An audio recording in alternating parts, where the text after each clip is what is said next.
Hello everyone, welcome to Shantha Lakshmi IAS. Now in this video, let us discuss about a new initiative, that is Partnership for Global Infrastructure and Investment, PGII, which was launched recently.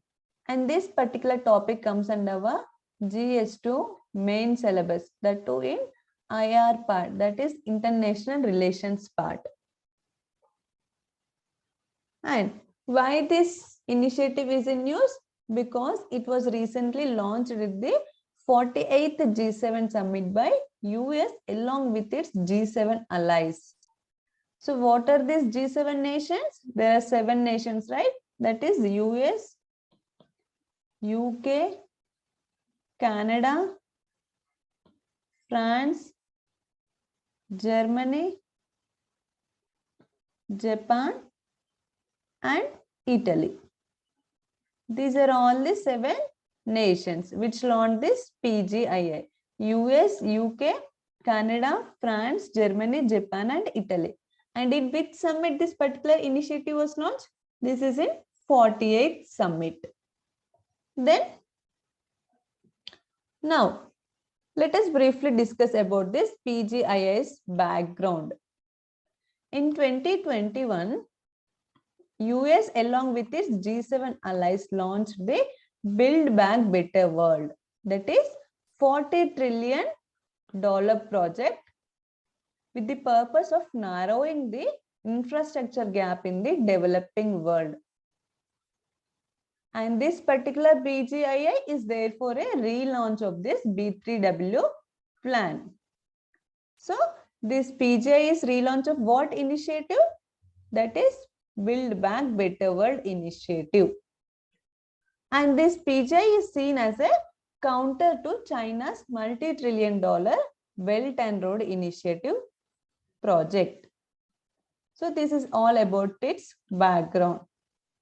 That is, it was G7 launch B3W project in 2021 with $40 trillion infrastructure project. And this PGI is a relaunch of this B3W plan. And the main purpose is to counter the China's BRI initiative. Then moving forward. Now, what is this PGI is all about? It is a $600 billion project launched by G7, right? And it is a values-driven, high-impact and transparent infrastructure partnership. And the purpose is to meet the enormous infrastructure needs of low and middle income countries. It also aims to support the United States and its allies, that is G7 nations, economic and national security interest. And under this project, it will mobilize, G7 will mobilize $600 billion by 2027. The year is 2027 to deliver infrastructure projects to the developing and middle income countries. Then, so what are these PGII's pillars? This particular PGII was based on 4 pillars, that is climate change, climate security and global energy security. The second one is ICT and cyber security. And the third one is gender equality and equity. And the fourth one is global health security and health. And what are these four pillars? It aims to tackle the climate crisis and ensure global energy security through clean energy supply chains. And the second one is to focus on bolstering digital ICT networks, that is through facilitating 5G and 6G internet connectivity, and also to ensure cyber security. And it also aims to advance gender equality and equity. And finally, it stresses upgrading global health infrastructure. So these are its 4 pillars. Then moving forward. And how this PGII will benefit to India. We'll see that now. United States International Development Finance Corporation will invest up to 30 million US dollars in omnivore agritech and climate sustainability fund in India. Through this, India will be benefited. And what is this climate sustainability fund? It is an impact venture capital fund which invests in entrepreneurs building the future of agriculture, food systems, climate and rural economy in India. And this fund seeks to invest in companies which increases food security and promote both climate resilience and climate adaptation in India, which also improve the profitability and agricultural productivity of the smallholder farms. So this is all about the climate sustainability fund. And what is this omnivore agritech mean? It is a technology driven agricultural practice which will increase the agricultural prosperity and transform food systems to make farming more resilient and sustainable. This includes precision agriculture, agribiotech, etc. Through these two initiatives, that is Omnivore Agritech and Climate Sustainability Fund, India will be benefited through this Partnership for Global Infrastructure and Investment Fund. Then moving forward,